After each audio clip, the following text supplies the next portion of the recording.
మనతో ఉన్నారు గనుక మన దేవునికి స్తోత్రాలు చెల్లిద్దాం.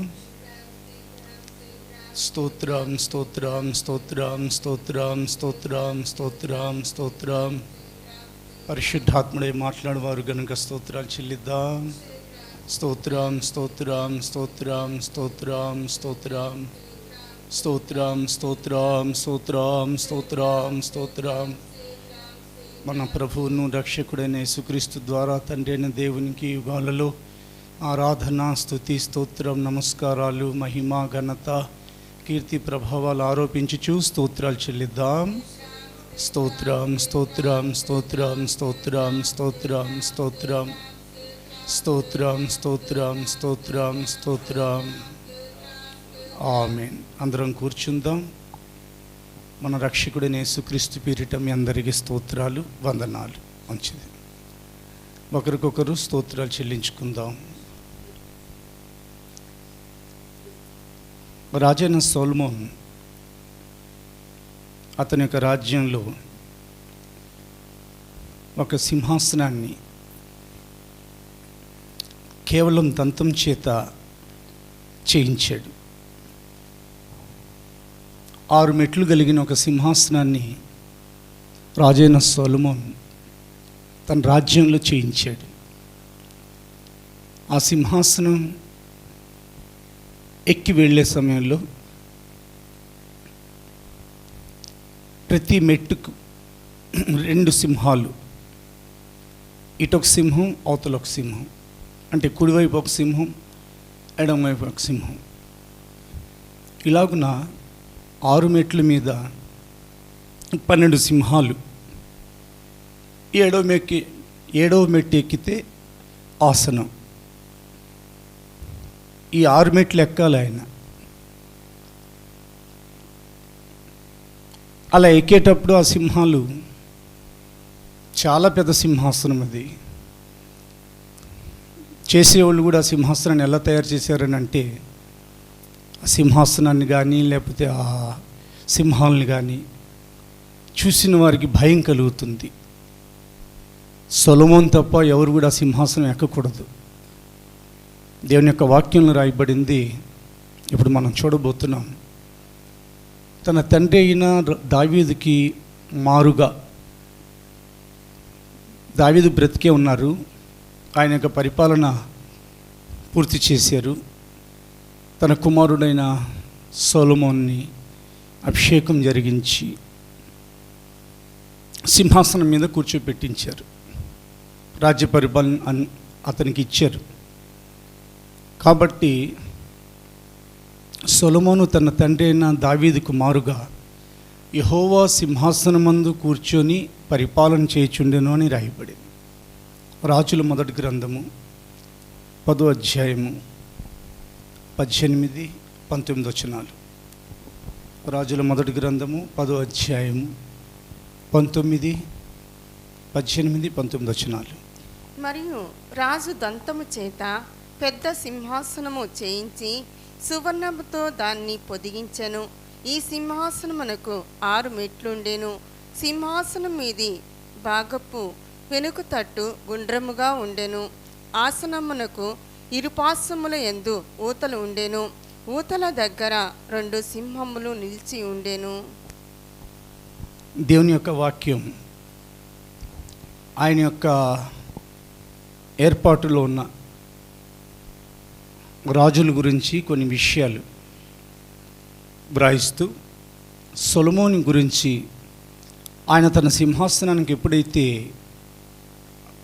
వచ్చాడో, తను పరిపాలన చేయటం ప్రారంభించాడు.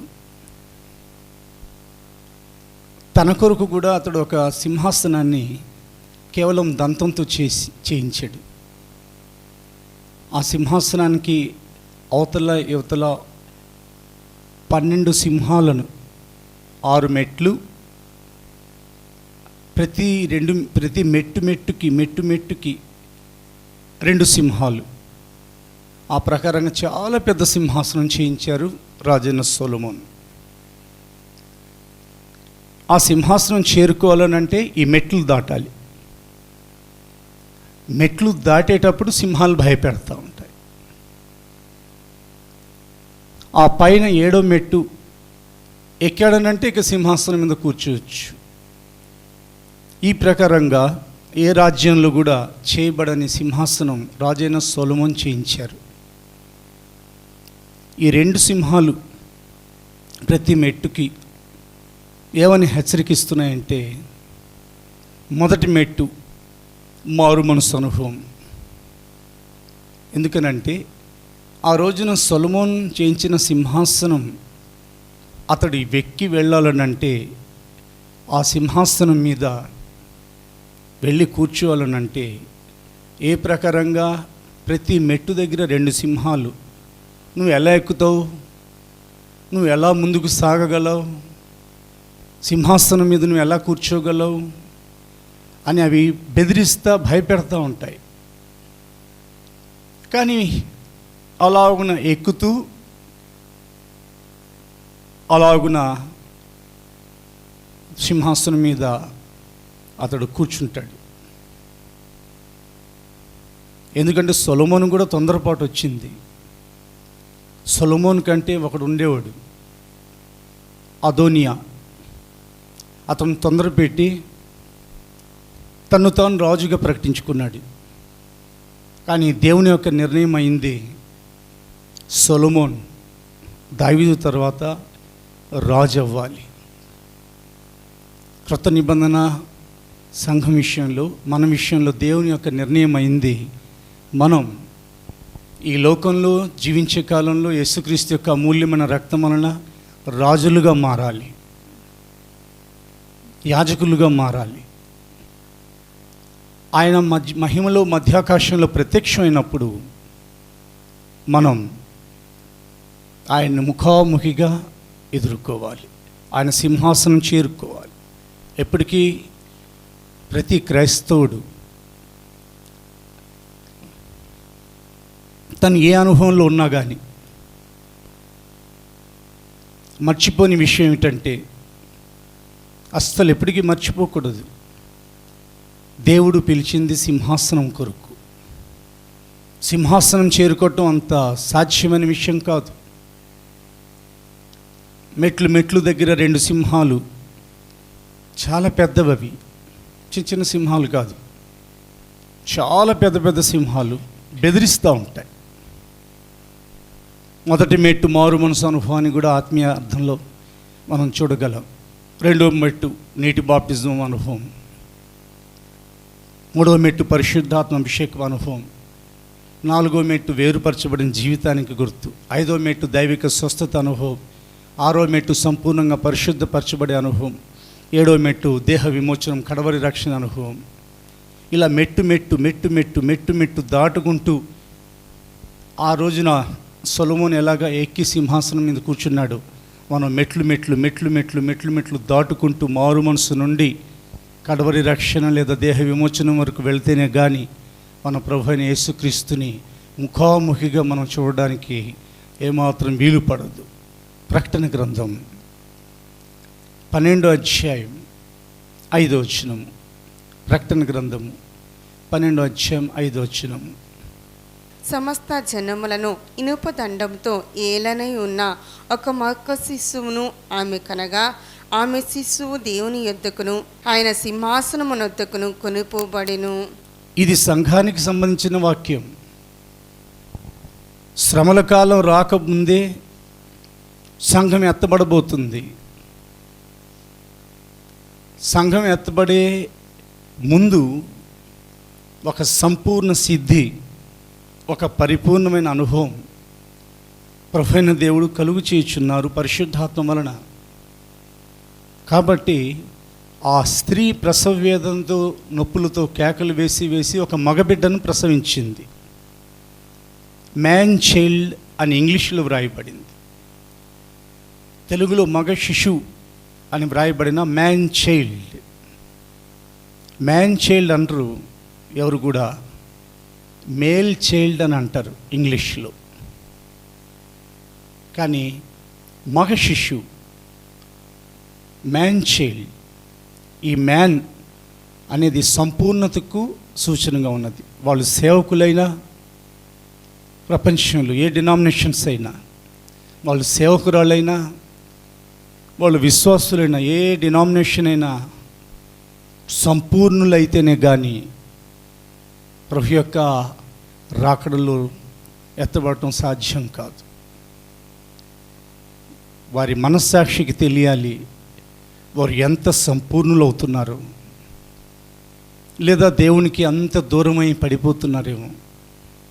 ఈరోజు బైబిల్ స్టడీలో దేవుని యొక్క వాక్యం మనతో మాట్లాడుతుంది.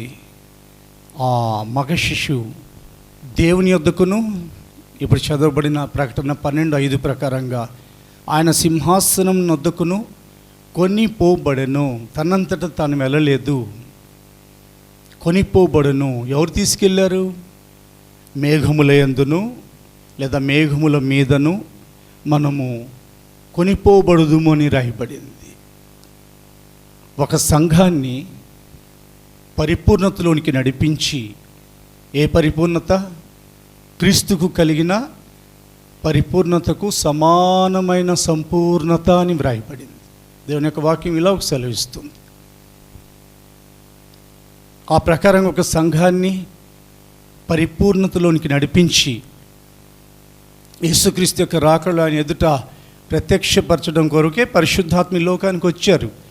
ఆయన ఈ జయించిన పరిశుద్ధులను తోడుగా ఉండి మధ్యాకాశానికి తీసుకెళ్తారు. పరిశుద్ధాత్మ లోకంలో ఉన్నారు. పరిశుద్ధాత్మ సంపూర్ణతగా లేదా సంపూర్ణులుగా చేయాలని ప్రతి వ్యక్తిని ఆయన కదిలిస్తున్నారు. ఇది పరిశుద్ధాత్మ కాలం. ఉజ్జీవం పరిశుద్ధాత్మ వలన కలిగింది. ప్రస్తుతానికి ఎన్ని విధాలైన మరి ఈ లాక్డౌన్లు ఉన్నా కానీ ప్రపంచంలో పరిశుద్ధాత్మ కలిగించిన ఉజ్జీవాన్ని ఏ లాక్డౌన్లు ఎప్పటికీ ఆపలేవు. హల్లెలూయా. ఎందుకంటే అది దేవుని యొక్క పరిశుద్ధాత్మ సంఘాన్ని నడిపిస్తున్నారు. కానానులో పరిశుద్ధాత్మ దేవుడు ఇజ్రాయెల్ ప్రజలను తీసుకుని వెళ్ళే కాలంలో చాలా భయంకరమైన యుద్ధాలు వచ్చాయి. చాలా భయంకరమైన యుద్ధాలు, చాలా భయంకరమైన పోరాటాలు వచ్చాయి. కానీ ఒక్క యుద్ధంలో కూడా ఒక శత్రువు కూడా ఆ దేశస్థులలో ఎవరు కూడా పరిశుద్ధాత్మిక నాయకత్వాన్ని ఆపలేకపోయారు. దేవుడు తన ప్రజలను తీసుకొని వెళ్ళి వాగ్దాన దేశంలో చేర్చాలి.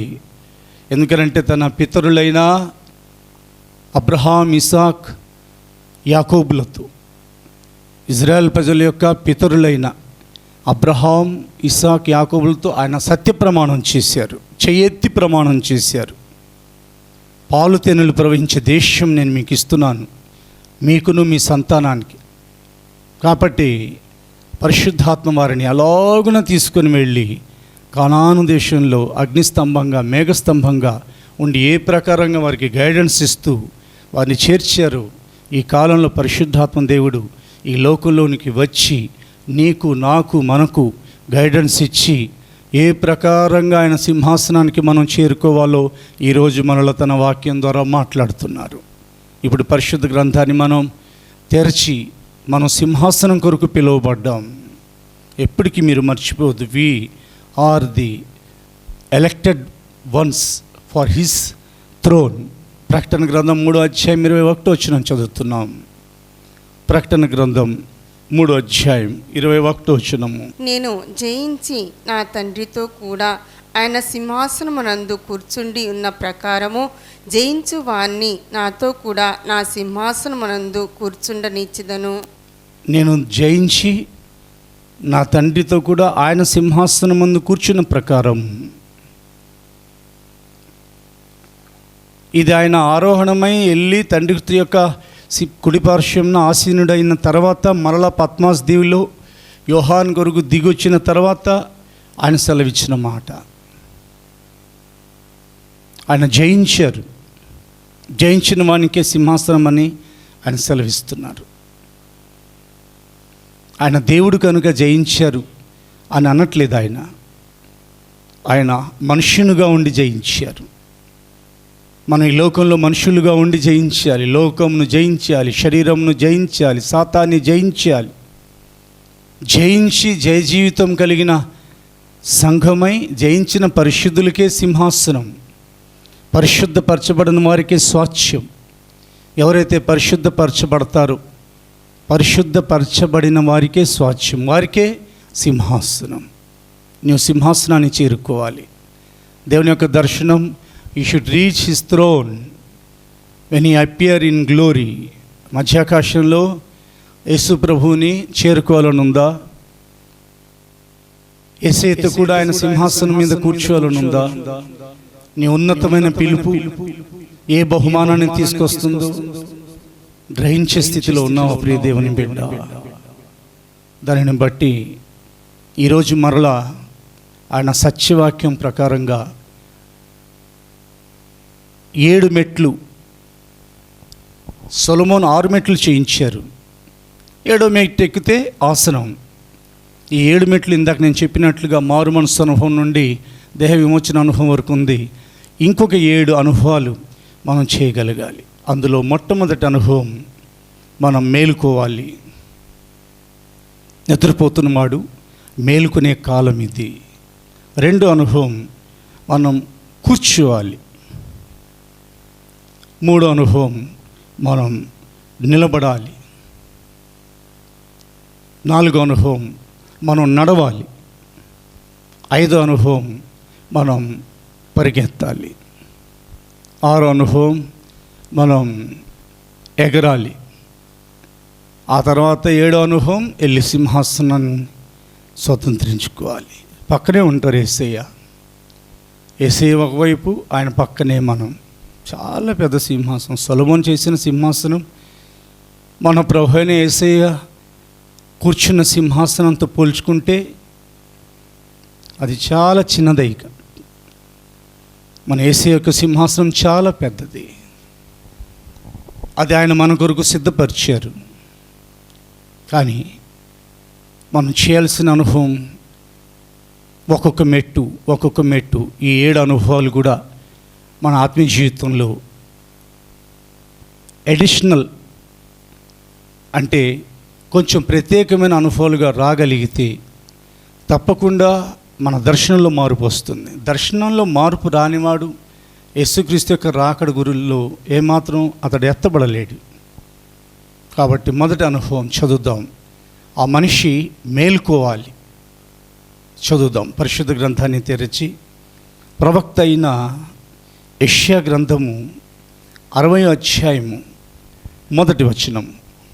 యెషయా గ్రంథం 60వ అధ్యాయం 1వ వచనం.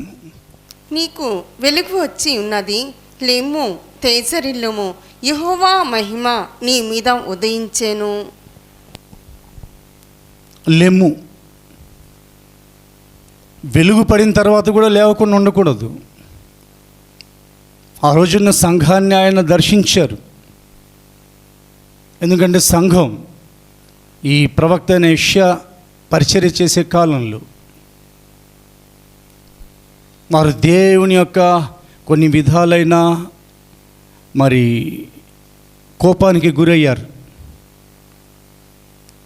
అయినప్పటికీ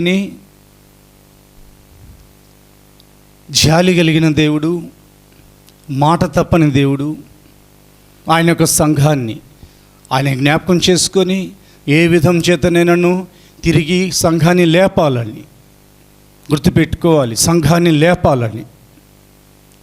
సంఘం నిద్రపోయి ఉండటం మంచిది కాదు. చెరసాలలో పేతురు గారు నిద్రపోతూ ఉంటే ప్రత్యక్షమైన దేవదూత ఆయనను తట్టి లేపి అని దేవుని యొక్క వాక్యం సెలవిస్తుంది. పేతురు గారు వారి కలిగిన అలసటను బట్టి నిద్రపోతున్నారు. వారికి తెలియదు దేవదూత వచ్చిందని. తన దాసుని కోసం దేవుడు ఏకంగా చెరసాలలోనికే దేవదూతను పంపించారు. ఆ దేవదూత తట్టి లేపి పై వస్త్రం వేసుకోయా, చెప్పులు తొడుక్కో, నడుము కట్టుకో, చూడండి, దేవుని యొక్క ప్రణాళిక చూడండి. చెరసాల నుండి బయటకు వచ్చేటప్పుడు దేవుడి నుండి విడుదల పొందుకునేవారు తప్పనిసరిగా వారు చెప్పులు తొడుక్కోవాలి. తప్పనిసరిగా వాళ్ళు నడుము కట్టుకోవాలి. తప్పనిసరిగా వారు పై వస్త్రం వేసుకోవాలి. చెప్పులు లేనివాడు సిద్ధ మనసు లేనివాడు అని గుర్తు. అతడు సిద్ధపడి ఉండడు. లోక ప్రకారంగా ఉద్యోగాలకు లేకపోతే దేనికైనా సిద్ధంగా ఉంటాడు, కానీ దేవుని యొక్క చిత్తం చేయడానికి సిద్ధంగా ఉండరు. బట్ జీసస్ సెడ్ దట్, దేవా ఇదిగో నాకు ఒక శరీరాన్ని అమర్చావు, ఇదిగో నీ చిత్తం చేయడానికి నేను వచ్చాను. ఎప్పుడు కూడా దేవుని యొక్క చిత్తం చేయడానికి సిద్ధ మనసు కలిగి ఉండాలని దేవుని యొక్క వాక్యంలో యేసు ప్రభువు వారు ప్రార్థన చేశారు. తండ్రితో అదే మాట అన్నారు ఆయన, దేవా నాకు ఒక శరీరాన్ని మీరు అమర్చారు. Lo I came to the will, మీ చిత్తం చేయడానికి నేను బయలుదేరి వచ్చాను. కాబట్టి రెండవదిగా నడుము కట్టుకోవాలి, అనగా మనస్సు అనే నడుమును కట్టుకొని ఉండాలి. డబ్బులు జారిపోయినా పర్వాలేదు, చేతిలో ఉన్న ఒకవేళ బ్యాగ్ జారిపోయినా పర్వాలేదు, తాళాలు జారిపోయినా పర్వాలేదు, నీ చేతిలో లేకపోతే నీ ఇంట్లో ఉన్న బంగారం జారిపోయినా పర్వాలేదు, కానీ ప్రియ దేవుని బిడ్డ, ఎక్కడ కూడా నీ నడుము జారిపోకుండా నువ్వు జాగ్రత్త పడాలి. ఒకవేళ నిద్రపోతూ ఉంటే నడుము జారిపోయి ఉంటుంది. అందుకనే ఆ దేవదూత తట్టి లేపి, బాబు నువ్వు దయచేసి నీ యొక్క చెప్పులు తొడుక్కో, అయ్యా దయచేసి నీ నడుము కట్టుకో. మూడవదిగా దయచేసి ఇదిగో నీవు చదువుదాం పరిశుద్ధ గ్రంథాన్ని తెరిచి, అయ్యా నువ్వు పై వస్త్రం వేసుకో. ఆ తర్వాతే దేవదూత చెరసాల్లో నుండి బయట అడుగులు వేయటం జరిగింది. చదువుదాం పరిశుద్ధ గ్రంథాన్ని తెరిచి అపొస్తలుల కార్యాలు 12వ అధ్యాయము, అపొస్తలుల కార్యాలు 12వ అధ్యాయము 7వ వచనం చదువు. ఇదిగో ప్రభువు దూత అతని దగ్గర నిలిచెను, అతడు ఉండిన గదిలో వెలుగు ప్రకాశించెను. దూత పేతురు ప్రక్కన తట్టి త్వరగా లెమ్మని చెప్పి అతన్ని లేపగా సంకెళ్ళు అతని చేతుల నుండి ఊడిపడెను. అప్పుడు దూత అతనితో, నీవు నడుము కట్టుకొని చెప్పులు తొడుక్కొనుమనెను. అతడు అలాగూ చేసిన తరువాత దూత, నీ వస్త్రము పైన వేసుకొని నా వెంబడి రమ్మని అతనితో చెప్పాను. ఈ 3 చేసే వరకు దేవదూత పేతురు గారిని బయటికి తీసుకొని వెళ్ళలేదు. చెరసాల నుండి విడుదల పొందాలని కోరుకుంటున్న నీవు ఒకవేళ జారిపోయి ఉంటే నీ మనస్సుని నడుముని మరలా కట్టుకోమని దేవుడు సెలవిస్తున్నారు. దాంతోపాటు ఒకవేళ చెరసాల నుంచి నేను బయటికి రావాలి, చెరసాలనగా శోధన, శ్రమ, దాని నుండి నేను బయటికి రావాలి. ఎంతకాలం ఇంట్లోనే జైలు కంటే ఇల్లే జైలుగా మారింది. ప్రతి ఇల్లు ఒక చెరసాలుగా మారిపోయింది. ప్రియ దేవుని బిడ్డ, నేను ఎప్పుడు బయటకు వస్తానని ఆలోచిస్తున్న వారు దేవుని యొక్క వాక్యం ప్రకారంగా వారు బయటికి రావాలి అని అనుకుంటే వారు తప్పకుండా చెప్పులు వేసుకోవాలి. ఎప్పుడు ప్రభు గురించి, ఆయన యొక్క చిత్తం గురించి, ఆయన రాకడ గురించి వారు సిద్ధ మనసు గలవారై ఉండాలని దేవుని యొక్క వాక్యం సెలవిస్తుంది. మూడవదిగా పై వస్త్రం వేసుకోమంది దేవదూత. అప్పుడు వెంబడి రండి అని అన్నారు. ఎందుకంటే పేతురు గారు ఆ ప్రకారంగా నిద్రపోవటం దేవునికి ఇష్టం లేదు. ప్రియ దేవుని బిడ్డ, మొట్టమొదటిగా నీవు లేవాలి. మనం చూసుకుంటూ వెళితే పరిశుద్ధ గ్రంథాన్ని యేసు ప్రభుల వారు కూడా గెత్సెమనే తోటలో వచ్చి ఆయన శిష్యులను ఆయన లేపే ప్రయత్నం చేశారు. వారి కన్నులు భారంగా ఉన్నందువలన ఆయన మరలా వచ్చి లేపే ప్రయత్నం చేశారు, లేపారు. ఆత్మ సంబంధమైన నిద్ర చాలా ప్రమాదకరమైనది. ఒకవేళ ఈ కృపాకాలపు అంతంలో, ఈ అపాయకరమైన కాలంలో, ఆత్మీయ జీవితంలో నేను మెలుగుతూనే ఉన్నానని నీవు భ్రమలో ఉన్నావేమో. దేవుడు నిన్ను లెమ్మని సెలవిస్తున్నారు. మృతుల్లో నుండి నువ్వు లేచి అని తన పరిశుద్ధ గ్రంథంలో ఆయన సెలవిచ్చారు. ఋతుల్లో నుండి నువ్వు లేచి, ఎఫెసీయులకు రాయబడిన పత్రికలో పరిశుద్ధ గ్రంథాన్ని తెరుస్తున్నాం.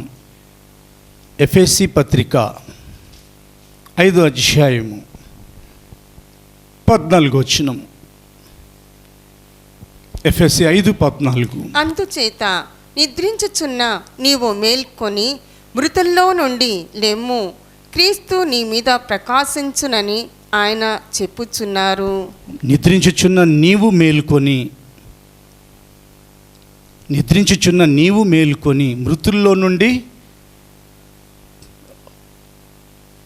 లెమ్ము. ఏం చేయాలి? నిద్రించుచున్న నీవు మేల్కోవాలి, ఆ తర్వాత మృతుల్లో నుండి లేవాలి.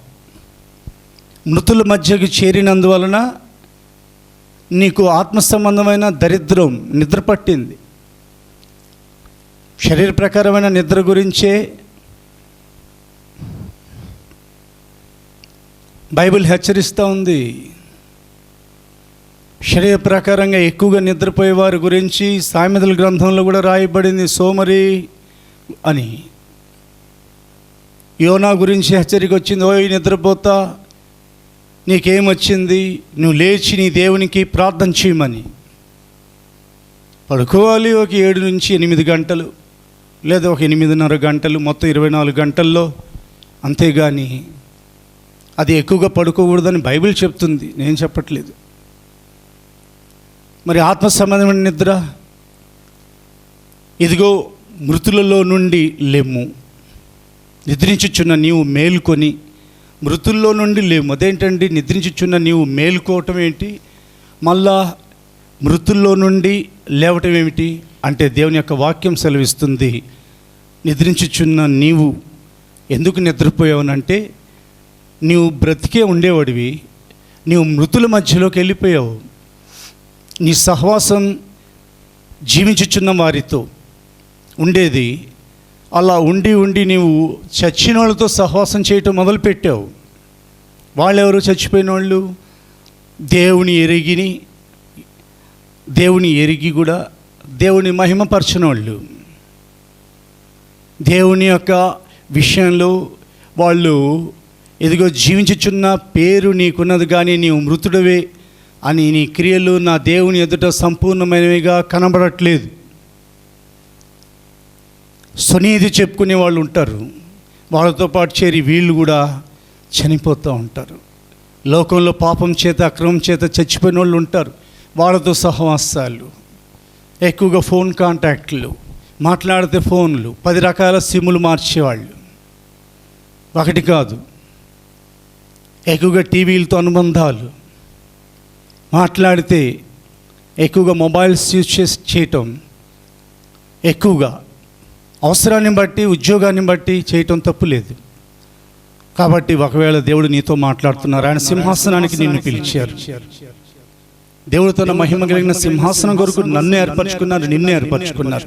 నీ దర్శనంలో మారు. ఒకవేళ ఆయన సింహాసనం చేరుకోలేదా? చేరుకునే వాళ్ళు చేరుకున్న తర్వాత నీకు శోధన మొదలవుతుంది. ఆ శ్రమల కాలం చాలా భయంకరమైనదని ప్రవక్త దానియేలు గ్రంథంలో హెచ్చరికలు ఇవ్వబడ్డాయి. ఏ సింహాసనం కొరకు దేవుడు తన ప్రేమ చేత నిన్ను ఎన్నుకున్నారు? ఎవరు లేక ఎన్నుకోలా, అయ్యో ఎవరు లేరు పాపం ఎన్నుకుంటే పోయిద్దని. ఆయన దయచేత we are unfit for his throne. అయ్యో ఆయనతో పాటు కూర్చోడానికి మనకు అర్హత ఉందా?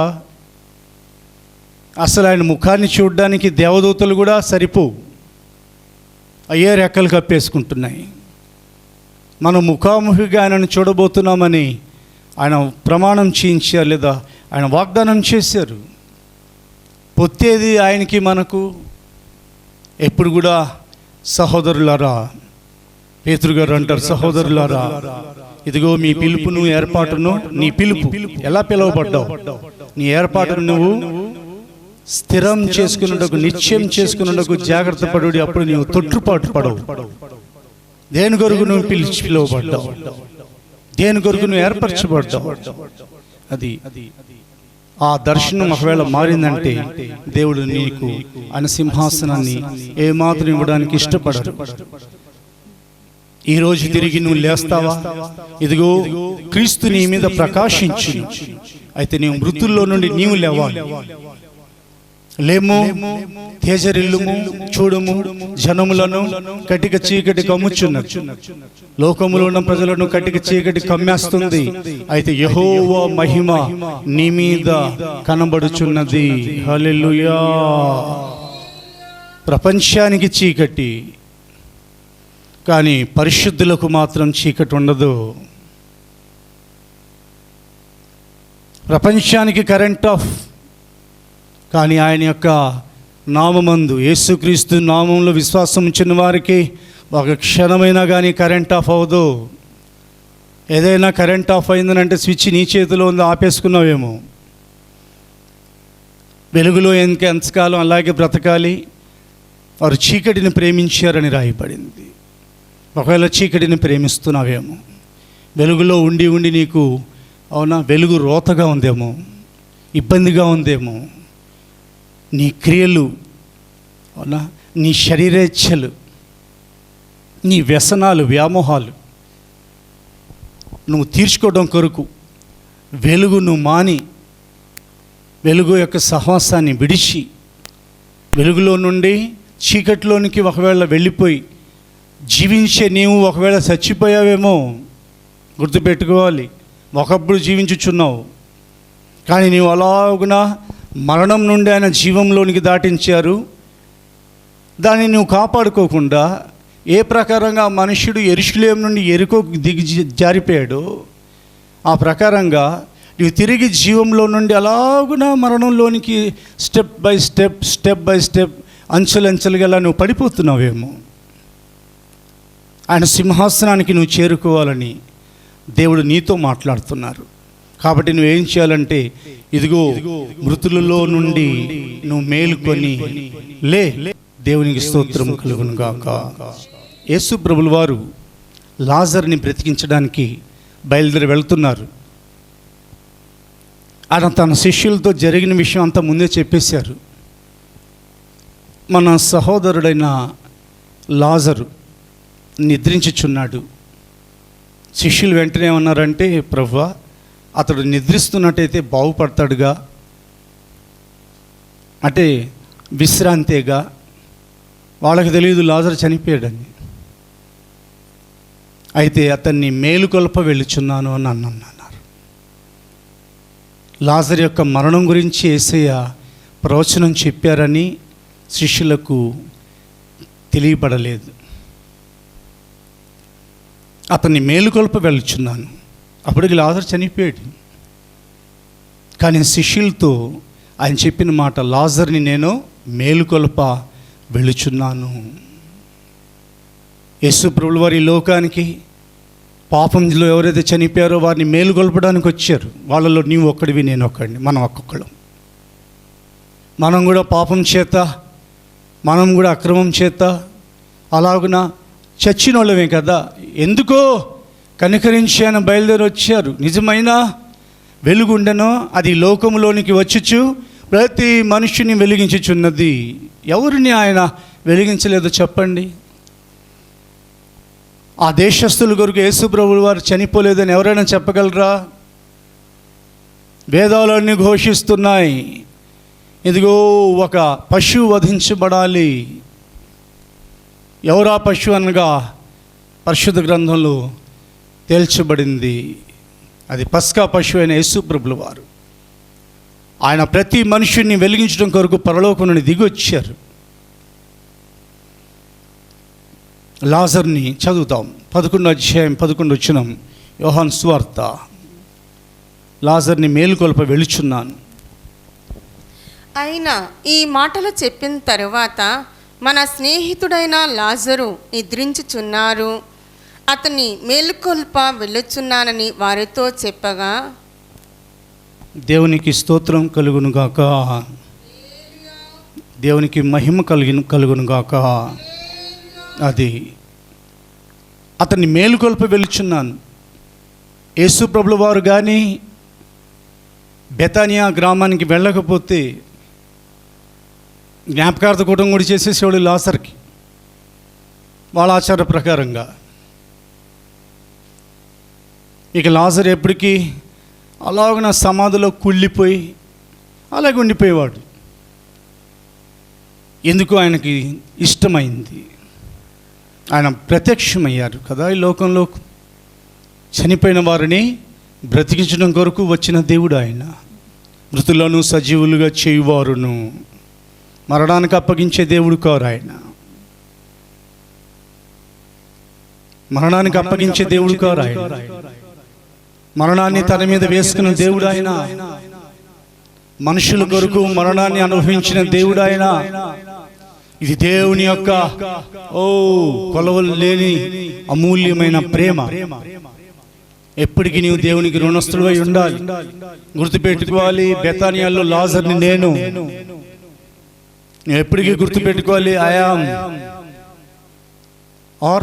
I was a Lazar in Bethania. బెతానియాలో నేను లాజర్ని, ఎరికోలో నేను జక్కయ్యను, సమరయాలో పాపాత్మురాలైన స్త్రీని నేను, సమాధుల దొడ్డులో దయ్యములు పట్టిన వాడిని నేను. నీకు నువ్వు ఊరికే గొప్పలు చెప్పుకోదు ప్రియ దేవుని బిడ్డ. ఒకసారి నీ పూర్వపు స్థితిలోనికి వెళ్ళాలి. దేవుడు నీకు ఇచ్చిన ఐశ్వర్యాన్ని బట్టి, దేవుడు నీకు ఇచ్చిన స్థితిని బట్టి నువ్వు ఒకవేళ నీ సంఘంలో ఘనత కోరుకుంటున్నావేమో, దేవుడిచ్చే నిజమైన ఘనత పోగొట్టుకుంటావు. నీ పరిస్థితుల్లో నీకు ఘనత ఇస్తారు దేవుడు. దేవునికి, దేవుని యొక్క సేవకులకి, సంఘానికి నీవు నమ్మకస్తుడు అయితే నీకు రావాల్సిన ఘనత తూర్పు నుండి పడమట నుండి కలగదు. తూర్పు నుండైనను పడమట నుండైనా హెచ్చు కలగదు, కానీ యెహోవా వల్లనే జయం కలుగుతుంది. నీకు ఘనత ఇస్తారు దేవుడు, నువ్వు నమ్మకంగా ఉంటే. కానీ బెతానియాలో లాజర్ నన్ను గుర్తుపెట్టుకో. లాజర్ని మేలుకొల్ప వెళుచున్నాను అన్నారు ఆయన. వెళ్ళిన తర్వాత రాయి తొలగించమని చెప్పి, లాజరు బయటికి రమ్మని చెప్పి ఆయన పిలిచారు. గుర్తుపెట్టుకోవాలి, జ్ఞాపకం చేసుకోండి. లాజరు కమ్ అవుట్, బయటికి రా. ఒకవేళ లాజర్ పేరు ప్రస్తావించకుండా బయటికి రండి అని ఉంటే ఆ స్థలంలో ఉండేవాళ్ళు అందరూ బయటకు వచ్చేసేవాళ్ళు. ఒక లాజర్ని బ్రతికించడం ఆయనకి ఇష్టమైంది. అది లాజర్కి గుర్తుండిపోయింది. యేసు వచ్చినప్పుడు ఆయన పక్కనే కూర్చున్నట్లు కూడా వ్రాయబడింది. మనతో పాటు అనేక మంది, వందల మంది, వేల మంది, లక్షల మంది, కోట్ల మంది జీవిస్తున్న ఈ లోకంలో లాజర్ని బ్రతికించిన దేవుడు ఈ నజరేయుడనే యేసయ్య, ఎవరినైతే మేము ప్రకటిస్తున్నాము, ఎవరినైతే మనం ఆరాధించుచున్నాము, లాజర్ని ఏ ప్రకారంగా ఆయన మేలుకొల్పారు. లేకపోతే శాశ్వతంగా అలాగే పడుకొని ఉండిపోయేవాడు, కుళ్ళిపోయేదాని శరీరం. ఇంకేమాత్రం ఎవరికి ఉపయోగపడేవాడు కాదు. ఈ జీవిత కాలంలో ఒకటి దేవునికి ఉపయోగపడాలి, రెండోది నీకు ఉపయోగపడాలి. ముందు నీకు నీవు ఉపయోగం చేసుకోమాక, ముందు దేవునికి నీవు ఉపయోగపడాలి. దేవుడు నిన్ను సాధనంగా మలిచింది ఆయనకు నువ్వు ఉపయోగపడాలని. ఒకవేళ మృతుల్లో చేరి చచ్చిన వాళ్ళతో పాటు ఉన్నావేమో, నీ యొక్క ఆత్మస్థితి మరణించిందేమో, నీ ప్రాణంలో మరణం సంభవించి ఉండొచ్చు. నీ శరీరంలో మరణం కాదు, అది నీ ప్రాణంలో, నీ యొక్క ఆత్మలో, నీ అనుభవాల్లో మరణం అలాగున ప్రవేశించే అవకాశం ఉంది. కాబట్టి దేవుడు నీతో మాట్లాడుతున్నారు. ఏ విధం చేత నేనను ఇదిగో లెమ్ము, తేజరిల్లుము, యెహోవా నీ మీద ఉదయించుచున్నారు. ఆయన ఎందుకని మన మీద ఉదయించుచున్నారు అనగా, మనం ఏ విధం చేత నేను మృతుల్లో నుండి లేవాలి. లేచిన వారు, దేవుని యొక్క వాక్యంలో రాయబడింది, ముందు కూర్చోవాలి. లేచిన వెంటనే నడవమని దేవుడు సెలవు ఇవ్వలేదు. లేచిన వెంటనే ఆత్మీయ జీవితంలో కూర్చోవాలి, ఆ తర్వాత నిలబడాలి, ఆ తర్వాత నడవాలి, ఆ తర్వాత పరిగెత్తాలి, ఆఖరిగా 2 అనుభవాలు, ఎగరాలి, సింహాసనం చేరుకోవాలి, కూర్చొని అనుభవం. చదువుదాం పరిశుద్ధ గ్రంథాన్ని తెరిచి ఈ బైబిల్ స్టడీలో లూకా సువార్త 7వ అధ్యాయము 15వ వచనం చదువుతున్నాం. లూకా సువార్త 7వ అధ్యాయము 15వ వచనము.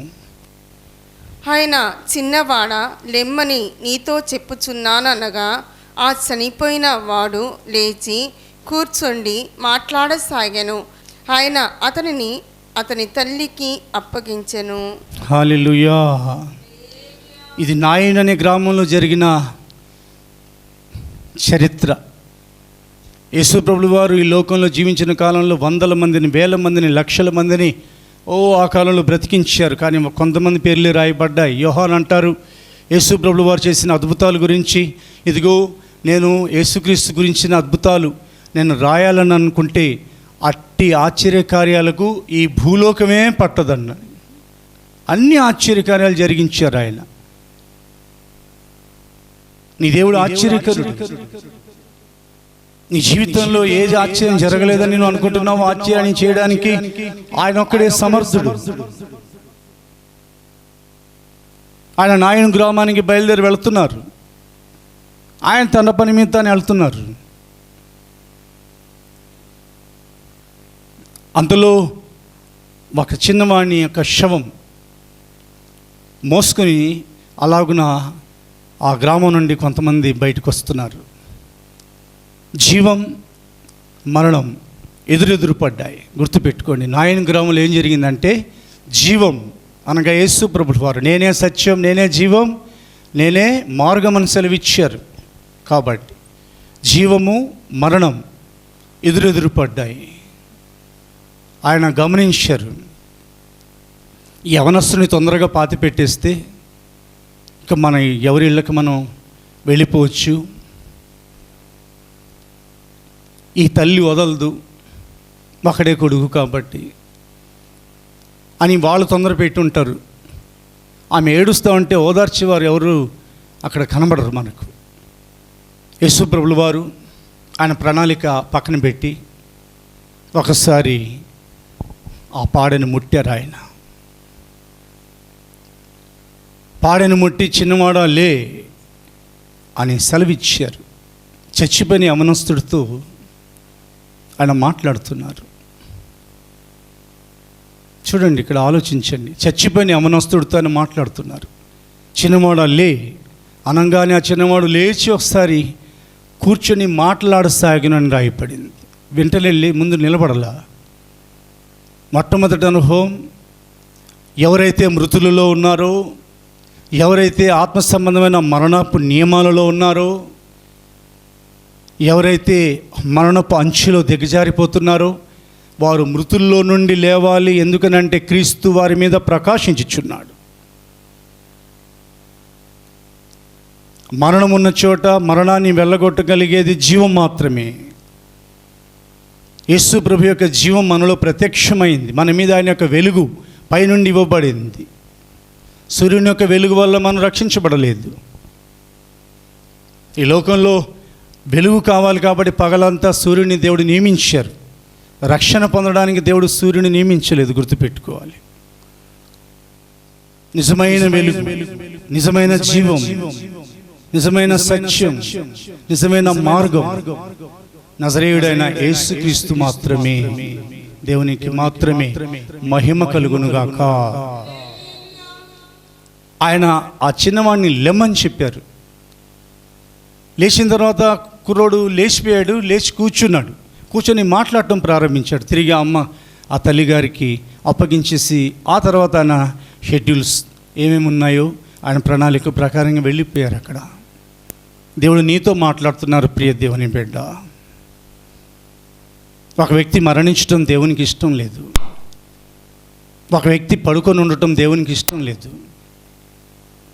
పైగా దేవుని చేత ఏర్పరచబడిన వారు ఆత్మ సంబంధంగా మృతుల్లోనికి వెళ్ళిపోవటం కూడా ఇష్టం లేదు. వారు మేలుకోవాలి. మేలుకున్న తర్వాత వారు కూర్చోవాలి. ఎక్కడ కూర్చోవాలి వాళ్ళు? ఆ చిన్నోడు పాడి మీదే లేచి కూర్చున్నాడు అనుకోండి, ఎక్కడ కూర్చోవాలి మనం? ఎవరు కూర్చోబెట్టారు మనల్ని?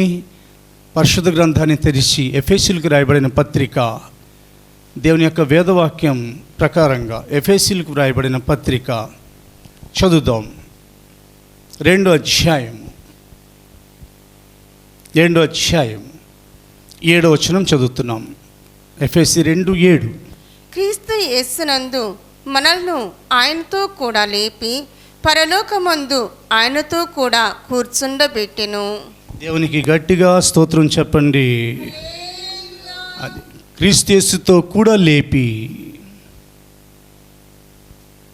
2000 సంవత్సరాల క్రితం యేసయ్య 2000 సంవత్సరాల క్రితం యేసు ప్రభువు వారు లేచారు.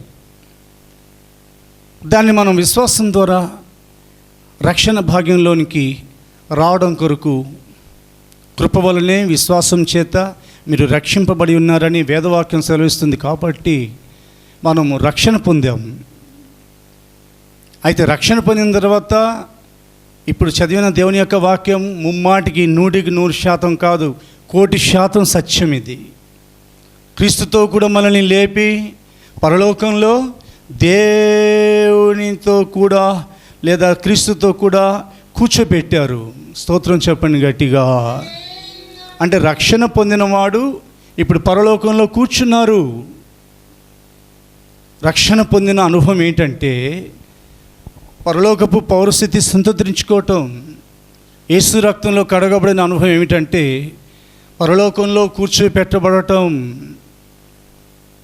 అది ప్రియ దేవుని బిడ్డ, నీవు కూర్చోవాలి అంటే నీకు విశ్రాంతి కలిగిస్తుంది. నా ఎదుకు రండి భారం చేత అలసి సొలసి ఉన్న సమస్త జనులారా, అలసి ఉన్న సమస్త జనులారా నా ఎదుకు రండి, నేను మీకు విశ్రాంతిని కలుగు చేతున్నాను. మొట్టమొదటిగా ఆయన సెలవిచ్చారు.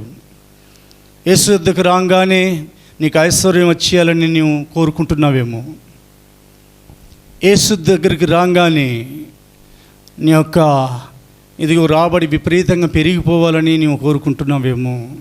యేసు దగ్గరికి రాగానే, యేసుని నువ్వు విశ్వసించంగానే, యేసు రక్తంలో నీ పాపాలు నా పాపాలు మన పాపాలు కడగబడంగానే మనకు పరలోకంలో కూర్చునే అనుభవం దొరికింది. ఒక విధంగా చూస్తే మనం భూలోకంలో ఉన్నాం, ఒక విధంగా చూసినట్లయితే క్రీస్తు యేసునందు మనలను ఆయనతో కూడా లేపి పరలోకమందు ఆయనతో కూడా కూర్చుండబెట్టునంటే ఇప్పుడు మనం పరలోకంలో కూర్చుని ఉన్నాం. ఆత్మ సంబంధమైన విశ్రాంతి ఇవ్వబడింది. ఇవి స్పిరిచువల్ ఎక్స్పీరియన్సెస్. పరిశుద్ధ గ్రంథాన్ని ఇంకా మనం జాగ్రత్తగా చూసినట్లయితే లూకా సువార్త 10వ అధ్యాయం 39వ వచనంలో ఒక సత్యం వ్రాయబడింది. లూకా సువార్త 10వ అధ్యాయము, లూకా సువార్త 10వ అధ్యాయము 39వ వచనం వ్రాయబడింది. ఆమెకు మరియా అను సహోదరి ఉండెను. ఈమె యేసు పాదముల యొద్ద కూర్చుండి ఆయన బోధ వినుచుండెను. దేవునికి స్తోత్రం కలుగునుగాక. లూకా సువార్త 5వ అధ్యాయం 29వ వచనం కూడా చదవబడుతుంది. ఆ లేవి తన ఇంట ఆయనకు గొప్ప విందు చేసెను.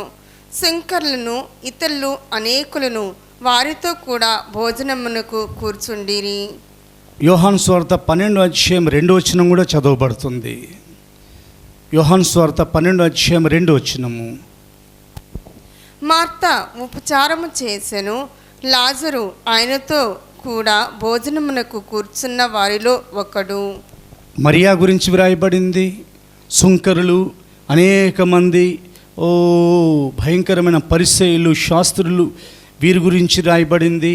అదే ప్రకారంగా లాజరు గురించి రాయబడింది. మరియా అయితే యేసయ్య పాదాల దగ్గర కూర్చుంది. లాజర్ యేసయ్యతో పాటు కూర్చున్నాడు. సుంకరులు, శాస్త్రులు, భయంకరమైన పాపులు యేసయ్యతో పాటు భోజనానికి కూర్చున్నారు. అక్కడ కూడా విమర్శ వచ్చింది. ఏయా, మీ బోధకుడు పాపులతోనూ ఈ జారులతోనూ ఇలాంటి లోబులతోనూ కలిసి భోంచేస్తున్నాడేంటి? నీతిమంతుల్ని పిలవడానికి నేను రాలేదు, పాపులను పిలవడానికి వచ్చాను. దేని కొరకు పాపుల్ని పిలవడానికి వచ్చానంటే పాపం చేస్తూ జీవించడానికి కాదు, మారు మనసు పొందా పాపులను పిలువ వచ్చి తిని నేను అని పరిసయ్యుల యొక్క నోరు బంద్ చేసేసారు దేవుడు. దేవుడు నాతో మాట్లాడుతున్నాడు, దేవుడు నీతో మాట్లాడుతున్నాడు, మనతో మాట్లాడుతున్నాడు. నిద్రపోతున్న వారు మేల్కోవాలి, మేల్కొన్న వారు కూర్చోవాలి. ఏ ప్రకారంగా ఆయన అవకాశం ఇచ్చారు పరిసయ్యులకి, శాస్త్రులకి, లేదా ఆ పాపులకి. వాళ్ళు సరైన వాళ్ళు కాదు. యేసయ్యకి తెలుసు ఎవరు కరెక్ట్ ఎవరు కరెక్ట్ కాదు. అయినా కానీ వాళ్ళతో పాటు ఆయన భోజనం చేయడానికి తన పక్కన వాళ్ళని కూర్చోడానికి అవకాశం ఇచ్చారు. వాళ్ళకి తెలుసు ఆయన ఎవరు, ఆయనకి తెలుసు వీళ్ళెవరు. ఆయనకి ఎవరు చెప్పాల్సిన అవసరం లేదు, దేవుడు కదా. అయినా కానీ వారిని ఆయన పక్కన కూర్చోపెట్టి వారి జీవితాల్ని మార్చారు. ఆయన ఏం చేయలేదు, ఆయన వారి గురించి స్టేట్మెంట్ ఇచ్చారు. మారు మనసు పొందడానికి నేను పాపులను పిలవచ్చి తిని నీతిమంతులను పిలవడానికి రాలేదు అనగానే అది విమర్శించిన వారు విన్నారు, యేసయ్యతో పాటు భోంచేసేవారు కూడా విన్నారు. వెంటనే వారి జీవితాల్లో మార్పు వచ్చేస్తుంది. లాజరు ఎప్పుడైతే సమాధిలో నుండి యేసు ప్రభుల వారు లాజర్ని బయటికి పిలిచారు, లాజర్ కూడా యేసు ప్రభుల వారి పక్కనే కూర్చున్నారు అని వ్రాయబడింది. యేసు ప్రభుల వారు వారి ఇంటికి వచ్చి ఇదిగో సత్యవాక్యాన్ని ప్రకటించేటప్పుడు మరియా ఆయన పాదాల దగ్గర కూర్చుంది. ఈ ఆత్మీయ అనుభవాలు మనకేం నేర్పిస్తున్నాయనంటే, మృతుల్లో నుండి మేలుకొన్న అనుభవం మొదటి అనుభవం అయితే, కూర్చోటం అనేది రెండో అనుభవం. సంపూర్ణమైన రక్షణ ఆయన అనుగ్రహించారు. సంపూర్ణమైన రక్షణ అనుగ్రహించారు. సగం రక్షణ అనుగ్రహించే దేవుడు కాదు ఆయన. సంపూర్ణమైన రక్షణ అని దేవుని యొక్క వాక్యం సెలవిస్తుంది. సంపూర్ణమైన రక్షణ వలన మనం ఈ లోకంలో జీవిస్తున్నప్పటికీ పరలోకంలో మనల్ని కూర్చోపెట్టిన దేవుడు ఆయన. కాబట్టి నువ్వు ఎక్కడ కూర్చుంటున్నావో ఆలోచించు. అపహాసకులు కూర్చున్న చోట కూర్చుండక, వాళ్ళు ఎగతాళి చేస్తూ ఉంటారు, వాళ్ళు కామెంట్స్ చేస్తూ ఉంటారు, వాళ్ళకి అదొక వేడుక. ఆఖరికి వారు అబాస్పాలు అయిపోతారు, ఎగతాళి పాలు అయిపోతారు వాళ్ళు. ఇప్పుడు నవ్వుచున్న వారలారా, ఇదిగో మీరు ఏడ్చుదురు, ఏడ్చే రోజులు వస్తున్నాయి వాళ్ళకి. కాబట్టి అపహాసకుల దగ్గర నువ్వు కూర్చోవద్దు ప్రియ దేవుని బిడ్డ. వేళాకోళాలు ఆడేవారితో నువ్వు చేరవద్దు. కాసేపు సంతోషంగా ఉండటం తప్పు కాదు, కానీ అపహాసకులతో సహవాసం చేయడం చాలా పెద్ద ప్రమాదం. కాబట్టి ఎక్కడెక్కడ మనం కూర్చోకూడదు, ఎక్కడెక్కడ మనం కూర్చోవాలో అవి కూడా దేవుని యొక్క పరిశుద్ధ గ్రంథం సెలవిస్తుంది. మన దర్శనం వేరు. ఇది మొదటి ఎపిసోడ్. రెండో ఎపిసోడ్లో మరలా సత్యవాక్యాన్ని మనం వినబోతున్నాం. సొలొమోను తన యొక్క రాజ్యంలో ఒక సింహాసనం చేయించారు. ఆ సింహాసనానికి ఆయన 6 మెట్లు చేయించారు. 7వది ఆసనం, అనగా కూర్చునేది ఆసనం. ప్రతి మెట్టుకి యువతల అవతల అని వ్రాయబడింది. యువతల అవతల 2 సింహాలు చేయించారు. ఆ మెట్లు ఎక్కుతా పైకి వెళ్ళేటప్పుడు ఆ సింహాలు బెదిరిస్తూ ఉంటాయి. ఎలా వెళ్తావు నువ్వు, మేమున్నాంగా, 2వ మెట్టు ఎక్కాలి, 3వ మెట్టు ఎక్కాలి. అలాగున ప్రతి మెట్టు దగ్గర బెదిరింపులు ఉంటాయి. ప్రియ దేవుని బిడ్డ, దేవుని రాజ్యానికి చేరుకునే ఈ కాలంలో అనేకమైన సాతాను యొక్క సవాళ్ళు, అనేకమైన బెదిరింపులు, అనేకమైన అలజడి, ఆత్మీయ జీవితంలో ఎన్నో విధాలైన పరిశోధనలు, పరీక్షలు. ఏ మాత్రం భయపడొద్దు. నిన్ను నడిపిస్తున్నవారు, నన్ను నడిపిస్తున్నవారు మనుష్యుడు కారు. ఆయన ప్రపంచాన్ని నడిపిస్తున్న పరలోకపు నాయకుడై ఉన్నారు. అది నీవు నమ్మగలవా? దేవునికి స్తోత్రం చెప్పి ఇంట్లో కూర్చొని అన్ని విధాలైన శ్రమల్ని ఎదుర్కొని దేవుని రాజ్యంలో మనం ప్రవేశించాలని రాయబడింది. సింహాసనం చేరుకున్న సొలొమోను కూర్చుంటారు సింహాసనం మీద. అదే ప్రకారంగా మన ప్రభువైన యేసుక్రీస్తు యొక్క సింహాసనం కొరకు ఏర్పరచబడ్డాం. ఆయన యొక్క రాకడలో మనం ఎత్తబడబోతున్నాం. కాబట్టి మన దర్శనంలో మార్పు రాకుండా జాగ్రత్త పడదాం. మిగిలిన విషయాలు వచ్చే ఎపిసోడ్లో మనం నేర్చుకుందాం. వచ్చే బుధవారం రోజున మనం తప్పకుండా మిగిలిన విషయాలు 13వ తారీఖు మనం నేర్చుకుందాం. ప్రభువైన దేవుడు తన మాటలను మన వెనుకల్లో ఆశీర్వదించి ఆయన రాకడ కొరకు, రాజ్యం కొరకు మనల్ని సిద్ధపరిచి ఆయన ఎదుట ప్రత్యక్షపరచుదురుగాక. ఆమేన్. కళ్ళు మూసుకుందాం, ప్రార్థన చేసుకుందాం. పరిశుద్ధుడైన తండ్రి, మీకు స్తోత్రాలు రాజా. అయ్యా, మేమందరం నా తండ్రి ప్రభు రాజువి. అయ్యా, సొలొమోను సింహాసనము చేయించిన నా తండ్రి ప్రభు, అయా మెట్లన్నీ ఎక్కాలి తండ్రి. మీకు స్తోత్రాలు రాజా. మారు మనసు, నీటి మూలంగా బాప్తీసము, పరిశుద్ధాత్మ అభిషేకము నా తండ్రి, వేరుపరచబడిన జీవితము, దేహ విమోచనము, కడవరి రక్షణ తండ్రి. అయా, మేమందరం ఎక్కగలిగిన గొప్ప ధన్యత భాగ్యము దయత్యం నడుకొనొచ్చిన తండ్రి. మీకు స్తోత్రాలు రాజా. రాజులను యాజకులుగా మారి ప్రభు రాకులో ముఖాముఖ చూడగలిగిన ధన్యత దయత్యమని వేడుకొనొచ్చున్నాను తండ్రి. అయా, క్రీస్తుకు కలిగిన సంపూర్ణత కలవారమై మేఘముల మీద అయ్యా మా ప్రభుని కలుసుకొనగలిగిన సమయము ఆసన్నం అవుతుంది తండ్రి. మీకు స్తోత్రాలు రాజా. మేమందరం అయా మగ శిశువులమై అయా మా ప్రభుని కలుసుకునే ధన్యత దయచేయమని వేడుకొనొచ్చున్నాను తండ్రి. మీరు లోకమును, సాతాన్ని, శరీరాన్ని జయించిన విధముగా నా తండ్రి, మేము కూడా నా తండ్రి ప్రభు అయా లోకమును, సాతాన్ని, శరీరాన్ని జయించగలిగిన మనసు దయచేయమని వేడుకొనొచ్చున్నాను తండ్రి. పరిశుద్ధ పరచబడిన వారికి సింహాసనం నా తనేస. అయా నా తన్ని మేమందరము పరిశుద్ధపరచబడి అయా సింహాసనాన్ని చేరుకోవాలి తండ్రి. మీకు స్తోత్రాలు రాజా. అయా నా తండ్రి ప్రభు, మాకు కలుగుతున్న శ్రమ, శోధన తండ్రి అన్నిటి నుంచి విడిపించమని వేడుకొనుచున్నాను తండ్రి. దేవుని చిత్తము చేయవారుగా సిద్ధ మనసు దయచేయమని వేడుకొనుచున్నాను. అయా మనస్సుని నడుము కట్టుకోవాలి తండ్రి. అయా వస్త్రము నా తండ్రి ప్రభు రాజువే పైన వేసుకోవాలి తండ్రి. మీకు స్తోత్రాలు. మా వస్త్రాలు అయా పైన వేసుకునగలిగిన గొప్ప ధన్యత భాగ్యము దయచేయమని కొనొచ్చున్నాను తండ్రి. మీకు స్తోత్రాలు రాజా. మా ప్రాణాత్మ శరీరాలు నా తండ్రి ప్రభు ఎక్కడ చీకటి లేకున్నా తండ్రి ప్రభు మీరు అయా నిత్యమైన వెలుగుతో నా తండ్రి నింపమని వేడుకొనొచ్చున్నాను తండ్రి. అయా నా తండ్రి ప్రభు మేమందరము లేవాలి తండ్రి. మీకు స్తోత్రాలు రాజా. కూర్చోవాలి, నడవాలి నా తండ్రి. అయా ఎగరాలి తండ్రి ప్రభు. అయా పైకి ఎగిరి సింహాసనాన్ని చేరుకోవాలి తండ్రి. మీకు స్తోత్రాలు రాజా. అయా మేమందరము నా తండ్రి ప్రభు రాజువి. అయా నా తండ్రి ప్రభు మీ సింహాసనాన్ని చేరుకొనగలిగిన గొప్ప ధన్యత భాగ్యము దయచేయమని వేడుకొనొచ్చు నా తండ్రి. మీకు స్తోత్రాలు రాజా. అయా మేమును మా బిడ్డలందరూ నా తండ్రి ప్రభు రాజువి వినుచున్న ప్రతి ఒక్కరు నా తండ్రి, మీ లేఖనాలు విని ప్రతి ఒక్కరు నా తండ్రి ప్రభు మీ సింహాసనాన్ని చేరుకొనగలిగిన అయా భాగ్యము దయచేయమని వేడుకొనొచ్చు నా తండ్రి. మీకు స్తోత్రాలు రాజా. అయా మేమును మా బిడ్డలంతని ఆయా ఆశీర్వదించబడాలి తండ్రి, దీవించబడాలి తండ్రి. మీకు స్తోత్రాలు రాజా. మీ దీవులతో నింపమని వేడుకొనొచ్చు నా తండ్రి. అయ్యా మీ వరే సారూప్యం ధరించిన తండ్రి ప్రభు పరిశుద్ధాత్మ తండ్రితో ఏకమని అతని మధ్యాకాశములో మిమ్మల్ని కలుసుకొనగలిగిన భాగ్యము ధన్యత మా అయా మా బిడ్డలకు అయా నా తండ్రి ప్రభు అయా మాకు దయచేయమని నజరేయుడైన యేసుక్రీస్తు నామమున ప్రార్థిస్తున్నాం తండ్రి. ఆమేన్, ఆమేన్, ఆమేన్.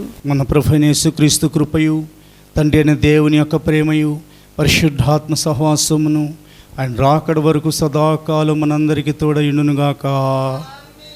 హల్లెలూయా. మంచిది. ప్రభు పేరిట మీ అందరికీ స్తోత్రాలు, వందనాలు. ఇంతటితో ఈ బైబిల్ స్టడీ ఈ దినం వరకు ప్రభువునందు సంపూర్ణమైపోయింది. ఆమేన్. Praise the Lord. Please subscribe to House of Pentecost and share the videos.